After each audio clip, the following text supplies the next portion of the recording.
Assalamualaikum warahmatullahi wabarakatuh. Alhamdulillahi rabbil alamin. Alhamdulillahillazi tatimmu shalihat. Asyhadu an la ilaha illallah wahdahu la syarikalah. Wa asyhadu anna Muhammadan abduhu wa rasuluh.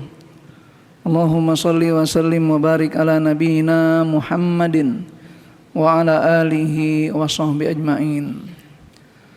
Yaqulullahu tabaraka wa ta'ala fi kitabil aziz wa huwa asdaqul qailin. A'udzu billahi minasyaitonir rajim. Al-yawma akmaltu lakum dinakum wa atmamtu 'alaikum ni'mati wa raditu lakumul Islam madina. Wa qala an-nabiyyu sallallahu alaihi wasallam, innallaha qad farada 'alaikumul faraid fala tudayyi'uha wa hadda hududa fala ta'taduha wa harramal asya fala tantahikuha wa taraka ba'da syai la linisyanihi walakin rahmatan lakum. Rawahu Ibnu Majah. Shadaqallah wa shadaqa Rasulullah sallallahu alaihi wasallam. Hadirin hadirat jamaah salat zuhur rahimakumullah. Alhamdulillah kita senantiasa bersyukur pada Allah Subhanahu wa taala pada siang hari ini di waktu yang cukup cerah ini kita bisa beribadah pada Allah dan berjamaah. Mudah-mudahan nantiasa menerima amal ibadah kita semua dan menjadikan taqarrub kita sebagai bekal untuk mendapat ridha Allah Subhanahu wa taala. Amin ya rabbal alamin. Salawat dan salam semoga senantiasa tercurah pada Nabi besar Muhammad sallallahu alaihi wasallam, uswatuna wa qudwatuna, yang beliau telah menjelaskan pada kita semua tentang tuntunan syariat Allah, ajaran agama yang akan membimbing kita untuk menjadi orang terbaik di muka bumi ini. Karena Allah menyatakan dalam firman-Nya, kuntum khaira ummatin ukhrijat linnas ta'muruna bil ma'ruf wa tanhauna 'anil munkar wa tu'minuna billah. Ternyata Allah sudah memberikan satu pangkat bagi kita, satu titel bagi kita sebagai khairu ummah. Kenapa kita menjadi khairu ummah? Karena kita memiliki tuntunan agama yang bersifat khairuddin, khairus syariah, syariat terbaik, agama terbaik di muka bumi ini. Nah, inilah yang kita akan coba renungkan pada kesempatan siang hari ini. Saya berikan tema tentang hanya orang waras yang tahu tentang kesempurnaan agama Islam. Kenapa ini perlu kita renungkan bersama dan kita perlu kaji bersama? Karena akhir-akhir ini kita sebagai seorang muslim seringkali dihadapkan dengan pemikiran-pemikiran yang nyeleneh. Pemikiran-pemikiran yang cenderung membuat PR bagi sebagai seorang muslim. Kalau itu mereka sadar hakikat kebenaran agama Islam, itu ada nilai plusnya untuk mengkaji ulang. Tapi kalau mereka yang menerima mentah-mentah, akhirnya mengkandaskan akidah mereka. Padahal jelas kata Allah dalam firman atau dalam Al-Maidah ayat 3, Allah katakan al-yauma akmaltu lakum dinakum wa atmamtu 'alaikum ni'mati wa raditu lakumul Islam madina. Allah menyatakan dalam firman yang tersebut yang Allah turunkan ketika haji wada di hari Arafah.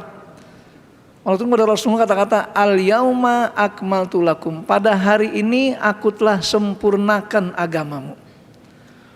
Wa atmamtu 'alaikum nikmati, dan juga aku tuntaskan nikmatku padamu. Wa raditu lakumul Islam madina, dan aku ridai bagimu Islam sebagai agamamu. Jadi jamaah rahimakumullah, kita sebagai seorang muslim menyikap ayat ini harus penuh dengan keyakinan yang mutlak. Keyakinan yang sadar ini semua wahyu Allah. Ini semua ketetapan Allah Subhanahu wa taala. Kesempurnaan agama Islam bukan keinginan manusia, bukan keinginan Rasul sebagai utusan Allah, tapi keinginan Allah dengan kata-kata al-yauma akmaltu lakum. Allah yang menyatakan demikian rupa. Maka ketika muncul permasalahan, pemikiran yang akhirnya muncul kalau kita umat Islam ini, ada kata-kata Islam belum sempurna, maka kitalah yang harus menyempurnakannya. Maka wajar kalau ada ungkapan bahkan Bu Asar mengatakan al-Islam mahjubun bil muslimin. Jadi agama Islam tertutup kemuliaannya, kesempurnaan dengan perilaku orang muslim. Kita orang muslim, maka kita harus memahami bagaimana sempurnanya Islam itu. Dan kalau kita lihat dari asbabun nuzul ayat ini, di samping itu juga para ulama memberikan penafsiran bahwa hal ini berkaitan dengan ketetapan mana yang halal, mana yang haram. Karena hidup itu hanya dua aja urusannya. Kalau tidak halal, ya haram. Permasalahannya adalah kira-kira di dunia ini lebih banyak yang halal atau yang haram? Nah, lebih banyak mana? Yang halal atau yang haram? Karena kaidah usuliyah mengatakan al aslu fi kulli syai' al ibahah. Asal muasal segala itu adalah mubah, boleh, halal.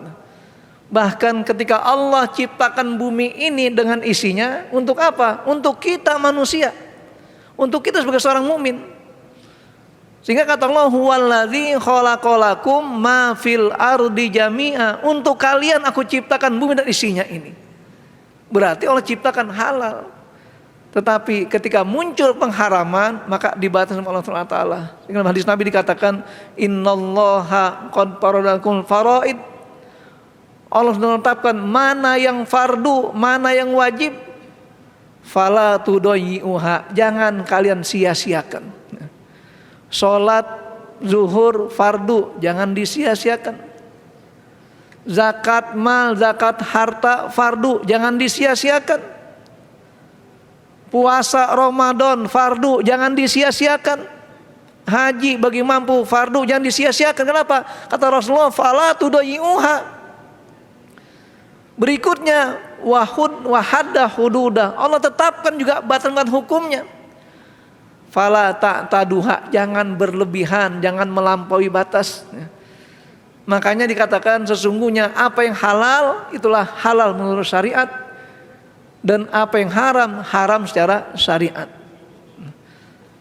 Oleh karena itu jamaah rahimakumullah, kenapa perlu kita merenungi fenomena kesempurnaan agama Islam ini? Sehingga saya katakan kembali, hanya orang yang waras saja yang tahu kesempurnaan agama Islam. Karena rupanya ketika mereka memahami Islam dari sudut pandang tertentu, tidak secara universal. Padahal jelas-jelas ketika mereka memandang suatu cara tertentu, dia akan mengabaikan sisi-sisi yang lainnya. Makanya Allah SWT dengan syariat Islam ini memberikan macam satu ketentuan yang mutlak, isyarat-isyarat yang jelas, dengan adanya dua pembagian nilai di dalam beragama Islam itu. Yang pertama, ada ajaran agama Islam yang bersifat nilainya nilai absolut, dogma, mutlak. Apa itu? Akidah dan ibadah mahdoh. Itu mutlak. Itu absolut. Tidak bisa diungkapkan, diistilahkan dengan hal-hal yang bersifat ijtihadi atau kiasan belaka. Makanya ketika keesaan Allah sebagai tauhid kita, tidak bisa kita analogin Allah dengan apapun. Karena jelas Al-Quran mengatakan laisa kamitslihi syai'un. Allah tidak sama dengan apapun. Ini tidak bisa dengan analogi, dengan kiasan, dengan perumpamaan. Kita umpamakan Allah itu ibarat tiang, enggak boleh. Allah ibarat orang tua, enggak boleh. Kenapa? Mutlak, absolut sifatnya seperti itu. Oleh karena itu tidak ada kata-kata toleransi dalam akidah. Lihat surah Al-Kafirun, Allah jelaskan menyangkut akidah ketika orang kafir Quraisy datang pada Rasulullah karena Nabi Muhammad dirayu untuk menghentikan dakwanya, tidak mau. Akhirnya mereka memberikan win-win solution, artinya apa sih solusi, ya itu 50-50. Apa kata mereka? Ya udah Muhammad, gini aja. Kalau engkau tidak ingin berhenti berdakwah, maka kita atur bersama kita. Jadi tahun ini engkau menyembah Tuhan kami, tahun depan kami menyembah Tuhan engkau. Diterima? Enggak bisa. Akidah, sesembahan, tauhid pada Allah SWT. Maka turunkan surah Al-Kafirun, Qul ya ayyuhal kafirun la a'budu ma ta'budun, dan seterusnya. Ini yang bersifat absolut dan ini sudah mutlak. Bahkan ketika Allah menyatakan zatnya sebagai ilah, sebagai Tuhan, sebagai sumber segala sesuatu, Allah menyatakan firman-Nya, innani anallah la ilaha illa ana fa'budni. Jadi kalau ada sekarang orang mengatakan mana buktinya ayat Al-Quran bahwa Allah itu ada, Allah itu wujud, itu jelas dalam At-Taha ayat 14, bahkan banyak ayat yang lainnya. Lagi-lagi kita, kenapa orang bisa berpikiran kebalikannya? Karena tidak waras gitu ya. Ini yang pertama, masalah akidah. Dua, ibadah mahdoh. Itu ibadah yang mutlak, itu aturan syariat, diturunkan sedemikian rupa, baik berupa sholatnya, zakatnya, hajinya, dan lain sebagainya, seperti puasa, semua syariat menentukan. Contoh puasa yang kita tahu bahwa ada durasi waktu yang terjadikan acuan, bahwa ibadah puasa itu sudah mengalami perbaikan terminologi ketika turun surah Al-Baqarah ayat 188 atau 87. Kata Allah apa? Puasa itu mulainya mulai terbit fajar waktu subuh dan berakhir ketika terbenam matahari. Jadi bukan diukur dengan durasi waktu, berapa lama, berapa jam. Enggak, kadang-kadang orang bermasalah ketika berangkat dari sini di bulan Ramadan mau umroh gitu. Dia berangkat jam 1 dari Jakarta sampai Saudi jam berapa? Sampai Saudi jam berapa? Jam 5 sore waktu Saudi.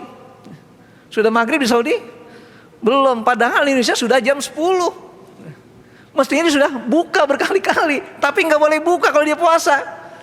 Maka beri keringanan bagi para musafir, boleh tidak berpuasa. Kenapa? Karena tadi masalah peredaran waktu yang berubah itu. Ini mutlak, nggak bisa dianalogikan, nggak bisa dikiaskan, apalagi kesimpulannya hanya dengan pendapat-pendapat masyarakat tertentu saja. Itu yang pertama, bersifat absolut. Yang kedua, bersifat fleksibel, lentur. Itulah hal-hal yang masalah muamalat dan masalah fadhailul a'mal. Oleh karena jamaah rahimakumullah, kalau kita bicara masalah muamalah, jangan pernah takut berikhtilaf, berbeda pandangan, berbeda dasar. Karena dalam muamalat dan juga sifat yang fadhailul amal boleh menggunakan pola ijtihad dan qiyas. Dalam berijtihad orang boleh berbeda. Barang siapa yang berijtihad dan benar dapat 2 pahala. Dan barang berijtihad tapi enggak tepat maka dapat 1 pahala. Nah, udah berijtihad. Oleh karena itu para ulama, para mujtahid ketika berijtihad bukan menciptakan hukum baru, tetapi memunculkan hukum dari ketersembunyiannya. Dari mana? Dari keglobalan ayat dan sunnah Rasulullah Muhammad SAW. Ini yang kita katakan, makanya kadang-kadang ada sebagian kita saking yakinnya dengan Al-Quran dan Sunnah tidak mau melihat fenomena kaidah-kaidah usuliyah. Sehingga apa? Nggak tahu Al-Quran ada yang global ayatnya, ada yang umum, hadis pun begitu. Maka para ulama-ulama terdahulu mereka memunculkan kaidah-kaidah berijtihad itu. Muncullah yang namanya usul fikih. Muncullah kaidah-kaidah fikih, kaidah usuliyah dan sebagainya. Muncullah makna-makna yang digunakan sebagai kias, analogi, dan juga ijtihad secara umum mereka terapkan itu. Oleh karena itu semua kehidupan manusia sudah ada acuan hukumnya. Dan lagi-lagi Allah menyatakan ma farratna fil kitabi min syai'. Kami tidak tinggalkan suatu apapun dalam kehidupan manusia dari kandungan Al-Quran ini. Tinggal kita memahami mana ayat yang bersifat umum dan mana ayat bersifat khusus. Makanya para ulama berbeda pendapat ketika menafsirkan satu ayat. Lihat asbabun nuzulnya, apakah itu bersifat asbab nuzul pada nuzul atau pada hakikat maksud tertentu ayat tersebut. Makanya perbedaan kaidah itu muncul karena sudut pandang yang berbeda. Selama tidak berhubungan masalah akidah dan ibadah mahdoh, maka selama itu pula orang dibolehkan untuk berbeda pendapat itu. Ini jamaah rahimakumullah. Sebagai contoh kasus namanya, ketika kita berupaya memahami kesempurnaan Islam, biasanya tidak hanya pada tataran hal-hal yang logis. Kalau yang logis, yang empirik, kadang orang mudah menerimanya. Walaupun zaman sahabat Nabi, zaman Rasulullah, ada salah seorang sahabat di Madinah itu yang tidak menerima sesuatu kecuali ada bukti-bukti yang logis. Di antara yang Rasul persaudarakan antara Abu Bakar dengan beliau ini. Kenapa? Karena Abu Bakar, sosok seorang sahabat Nabi yang mudah sekali menerima apa yang Rasul sampaikan. Makanya konsekuensi kita meyakini kalimat tauhid dan kalimat syahadat bukan sekedar kita tahu Allah adalah sebagai Tuhan, tapi kita harus meyakini keesaan sifat-sifat Allah Subhanahu wa taala. Begitu pula ketika meyakini ada tauhid atau syahadat risalah ke Rasul Nabi Muhammad, bukan kita mengakui Rasul Nabi Muhammad saja, tetapi kita harus meyakini apa yang dilakukan Nabi Muhammad pada kita sebagai umatnya ini. Makanya Nabi Muhammad membawa risalah karena beliau utusan Allah. Dan risalah yang beliau bawa kepada kita semuanya bukan sekedar kabar-kabar berita yang nyata, tapi yang paling berat kabar berita masalah-masalah yang gaib. Dari mana kita tahu ada azab kubur? Gaib atau nyata azab kubur? Gaib atau nyata? Ada yang pernah nyaksikan lagi gali mayat, lagi dipentungin mayatnya? Ada enggak? Kenapa? Itu gaib, namanya alam kubur, bukan kuburan. Kalau kuburan nyata, makanya luasnya kuburan paling hanya 2 kali 1 meter paling luas, itu pun sudah luas betul. Tapi kalau alam kubur seluas langit dan bumi. Bedakan itu. Kalau yang namanya kuburan sifatnya real, fakta, nyata, empirik dan indrawi. Tetapi kalau alam kubur harus dengan keimanan bersifat ruhani ini. Adanya soal mungkar nakir itu gaib. Tidak ada media apapun merekam gimana suara mungkar datang menanyakan mayit itu. Nih dengerin suaranya. Ada? Enggak bisa. Tapi kita harus yakin ini pesan Rasulullah pada kita sebagai umatnya. Kita harus mengimani hal itu. Makanya menerima berita-berita yang gaib itu bukan dengan otak, bukan dengan pikiran, tapi dengan hati. Kenapa? Karena hati sebagai pusat kebenaran dalam diri kita ini. Ini jamaah rahimakumullah.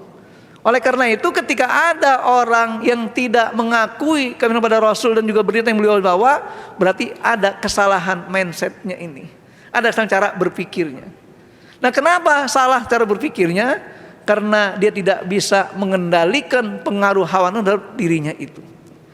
Lihat pesan Imam Syafi'i dalam kitab Syarh Muhadzab dikatakan, al-aqil man aqala aqlahu an kulli syai'in mazmum. Kata Imam Syafi'i, orang yang berakal sehat itu adalah orang-orang yang mampu menyadarkan akalnya untuk meninggalkan sesuatu yang tercela. Saya ulangi, al-aqil man aqala aqlahu an kulli syai'in mazmum. Orang yang berakal sehatlah orang yang mampu menyadarkan akalnya untuk mampu meninggalkan sesuatu yang tercela. Jadi kalau ada seorang manusia, apalagi seorang muslim, dia mencela agamanya sendiri, mencela Rasulnya, mencela Allah, kira-kira akalnya sehat enggak? Itulah masalahnya. Dan ternyata kesehatan akal manusia tidak luput dari kesehatan fisiknya. Makanya dalam pepatah Arab ketika bicara masalah olahraga dan hikmahnya apa? Yang disebut dengan kata-kata idiomnya itu, kata-kata filosofinya. Al-aqlu salim fil jismis salim. Akal yang sehat terdapat pada badan yang sehat. Kapan kita badannya sehat? Kalau kita makan makanan yang sehat, makanan yang halalan thayyibah. Maka kalau kita makan makanan halalan thayyibah, akan tumbuh sehat badan kita. Kenapa? Karena para sahabat Nabi itu biasanya beliau ketika sakit, ketika kendaraannya mogok terus, selalu introspeksi diri. Jangan-jangan makanan saya tidak sehat, tidak halal. Pernahkah kita berpikir begitu? Ini seminggu 5 kali sakit, nggak pernah introspeksi diri. Apakah saya habis makan harta haram, atau harta subat, atau nipu orang, atau ngelabui orang? Nggak pernah kita pikirkan. Padahal menjadi potensi melalui akal kita. Sehingga jelas dikatakan al-aqlus salim fil jismis salim. Jadi akal yang sehat itu terletak pada badan yang sehat. Nah, kenapa akal kok bisa kalah dengan hawa nafsu? Karena rupanya akal itu diapit oleh dua rohani kita. Pertama ada hawa nafsu, kedua ada hati. Jadi kalau kita gunakan akal kita, kita sertakan hati kita, maka hawa nafsu sulit untuk membenturnya, sulit untuk menguasainya. Tapi kalau kita jauhkan akal dari hati kita, hawa nafsu akan lebih mempengaruhi kita semuanya. Oleh karena itu, ketika ada manusia, walaupun dia itu alim, dalam tanda kutip, walaupun dia itu cerdas, tetapi kalau Allah sesatkan, nggak ada lagi yang bisa menyelamatkannya. Lihat dalam surah Al-Jasiyah 23, apa kata Allah? A'udzubillahi minasyaitonirrajim. Apa ra'aita man ittakhadha ilahahu hawahu? Tidakkah kalian perhatikan orang-orang yang menjadikan hawa nafsunya sebagai kendalinya, sebagai Tuhannya? Wa adallallahu ala ilmin, Allah sesatkan dia ngerti, dia tahu, dia berilmu. Wa khatama ala qalbihi wa sam'i, Allah belenggu, Allah tutup pendengaran dan hatinya itu. Wa ja'ala basari gisawah, Allah jadikan penghalang dari pandangan matanya itu. Apa kata Allah? Famay yahdihi min ba'dillah, kalau sudah sesatkan, siapa yang bisa memberikan hidayah pada orang tersebut? Afala tazakkarun, tidakkah kita memikirkan seperti itu? Jadi jelas jamaah rahimakumullah, kalau sekarang ini sebagai umat Islam, mayoritas muslim di Indonesia ini, kok masih banyak orang Islam yang tidak paham kesempurnaan syariat Islam ini, berarti ada penyakit dalam akalnya itu. Ada penghalang dalam hidupnya. Makanya kalau orang seperti itu yang akan muncul, pertama tidak akan pernah mendengar nasihat. Kenapa? Telinganya disumbat sama Allah, hatinya ditutup sama Allah SWT. Tidak akan menganalisa kebenaran beragama Islam. Kenapa? Matanya terhalang dengan pandangan kebenaran. Sehingga kata Allah, Allah sesatkan dia ngerti. Lagi-lagi ilmu tidak menjamin orang untuk selalu benar. Tetapi ilmu sebagai modal kita untuk mencari kebenaran. Makanya Allah SWT memberikan prestasi dan prestis harga diri bagi orang berilmu. Syaratnya apa? Kalau dia beriman. Yarfa'illahu allazina amanu minkum wallazina utul ilma darajat. Allah mengangkat derajat orang di antara kalian dan derajat orang yang berilmu di antara kalian semuanya. Oleh karena jamaah rahimakumullah, maka dalam kesempatan kuliah zuhur kali ini saya selalu mengembangkan kembali bahwasanya kita harus menyadari bahwa kalau ada orang-orang yang selalu berpikiran negatif dari agama Islam, bagi orang Islam sendiri, dia berarti orang tidak waras akalnya. Karena Syafi'i sudah jelas mengatakan begitu, al-aqil man aqala aqlahu an kulli syai'in mazmum. Layaknya ini para pedagang gitu ya. Dia punya produk pakaian, apakah dia cibir pakaiannya? Dia caci pakaiannya? Enggak, pasti dicari keindahannya. Dia tawarkan baik-baik semua. Nah sekarang dia beragama Islam, hidup sebagai seorang muslim, lahir dalam keadaan beragama Islam, kok dia rela mencibir agama Islam, menjelekkan agama Islam? Berarti ada salah di sini. Kenapa salah? Karena pengaruh dengan dorongan hawa nafsu. Makanya boleh kita selidiki, boleh kita amati mereka yang seperti itu, lihat pola makannya. Apakah mereka mendapatkan pola makan dengan cara halal thayyibah atau sebaliknya? Karena kalau dia melakukan seperti itu, pasti pengaruh dengan pola makan tadi. Jangan-jangan yang halal pun hampir tidak ada baginya. Semua yang haram minimal syubhat. Itulah masalahnya. Jadi jelas dalam hal ini, kesempurnaan agama Islam mutlak dari Allah SWT. Maka dijelaskan tadi, al yauma akmaltu lakum dinakum wa atmamtu alaikum ni'mati waraditu lakumul Islam madina. Bahwa Islam adalah nikmat Allah, nikmat Rabbaniyah yang kita syukuri tentang kita sebagai seorang mukmin ini. Makanya diangkat derajat kita oleh Allah Ta'ala dengan kata kuntum khaira ummatin ukhrijat linnas ta'muruna bil ma'ruf wa tanhauna 'anil munkar wa tu'minuna billah. Disinilah titik temunya kita sebagai seorang mukmin, bahwa dengan ketakwaan kita mengikuti sunnah-sunnah Rasulullah dan juga perilaku Rasul serta para sahabat-sahabat beliau yang Allah jamin keindah kebaikannya itu, berarti kita termasuk orang memahami Islam dengan kesempurnaannya. Maka jangan pernah terbersih dalam pikiran kita Islam tidak sempurna. Unik saya katakan, kok orang Muslim tidak mengakui kebaikan Islamnya? Unik kan gitu ya. Kita punya istri, kok kita nggak puji-puji istri kita, malah istri orang dipuji? Berarti ada salah persepsi di situ. Berarti ada apa-apa kan? Makanya kadang-kadang rumah tangga begitu. Sebagai seorang suami, kok nyelekin istrinya terus? Apalagi curhat sama orang lain, berarti ada masalah rumah tangganya. Begitu pula dalam beragama. Dia beragama Islam, kok Islam dijelek-jelekin terus? Padahal nggak begitu kenyataannya. Berarti ada masalah dengan keislamannya itu. Begitu saja. Jadi jangan kita buat pusing dengan masalah seperti itu. Islam agama syamil, agama yang sempurna dan sifatnya sanu takamil, menyeluruh dan universal sifatnya. Sehingga tidak ada aturan hidup kecuali Allah turunkan sebagai payung kita untuk beramal soleh di muka bumi ini. Maka yakinlah Islam agama yang fitrah dan manusia diciptakan dengan fitrah Allah Subhanahu wa taala. Fitratullahi allati fatara nasa la tabdil khalqillah. Kita harus yakin ini semuanya atas kehendak Allah pada kita semuanya. Saya kira itu jamaah rahimakumullah, sekedar kita untuk merenungkan kembali, mericas iman kita dan ketakwaan kita. Makanya bangunlah pemahaman yang baik agar dengan kita memiliki pola pikir yang baik, hidup kita akan selalu menjadi baik. Cukup kaidahnya hidup tenang, nyaman, dunia akhirat kita menjadi orang beruntung dalam hal ini. Kenyamanan di dunia, tenang beribadah karena tahu dasar-dasar hukumnya. Kenyamanan di akhirat, kita mendapat peringkat tertinggi di akhirat nanti dengan surganya Allah Subhanahu wa taala itu. Makanya lebih baik hidup kaya di dunia, di akhirat masuk surga, daripada miskin di dunia, di akhirat nggak dapat apa-apa, gitu ya. Nah, makanya kita sayangkan ada orang sudah miskin dunia, ibadah nggak mau, ngapain hidup itu? Begitulah seterusnya. Bagi Allah menjadikan bagi orang yang bertahan dengan keimanan kita ini di tengah-tengah godaan, di tengah-tengah macam-macam fitnah yang muncul dalam diri kita ini, dan kita harus menjadi orang yang husnul khotimah dengan kata-kata ya ayyuhalladzina amanu taqullaha haqqa tuqatih wa la tamutunna illa wa antum muslimun.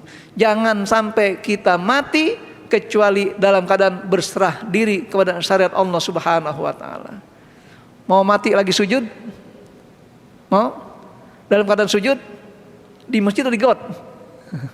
Karena ada dua sujud ini. Pertama sujud di masjid, kedua sujud di got. Kenapa di got? Mabok. Allah a'lam bishawab. Saya kira itu, dan terima kasih perhatiannya. Mudah-mudahan Allah nantiasa mengangkat derajat kita semua sebagai hamba-hambanya yang akan mendapat hidayah selalu dari Allah Subhanahu wa taala. Ini saja. Assalamualaikum warahmatullahi wabarakatuh.